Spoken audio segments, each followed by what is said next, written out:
This video will guide you through the installation of the Magnelatch prototype.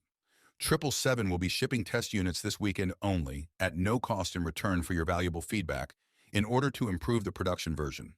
If you would like to pick up a set for yourself, visit the links in the description below. So you just received your Magnelatch prototypes in the mail after notoriously having the bumper tabs fail on your Ford Mustang. The Magnelatch solution involves no drilling and involves no visible modification to your bumper.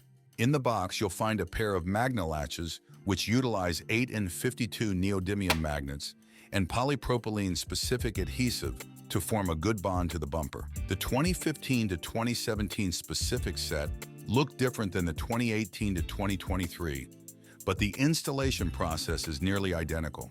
What's not included are 4 M6 bolts and nuts for the 2018 to 2023 kit, as well as clamps and sandpaper which you'll need. To start this installation, I'm going to cut off the OEM bumper tab on this 18 to 23 bumper to simulate a tab failure. Then I'll take sandpaper. I'm using 200 grit to scuff the surface of where the Magnelatch will be installed. Once I've sanded for a minute, I'll use the alcohol wipe to clean off the residual plastic. Wait another minute to then apply the adhesive promoter.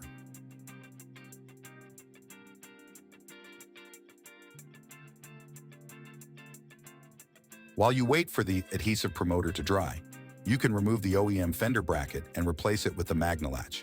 Note, right now I'm just mocking up the Magnelatch. In your installation, the static bracket for the Magnelatch should be bolted to the car first, before peeling back the tape and adhering it to the bumper.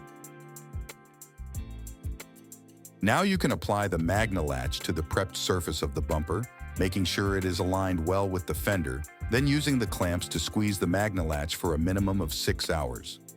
After the 6 hours, you can remove the clamp, but we avoid testing the Magnelatch for an additional 18 hours. As you can see, the magnets have a really good hold on the bumper to avoid ever coming off while driving. Thank you for testing the Magnelatch prototype. Please email Matt at 777performance.com with your feedback and any questions you might have. Thank you.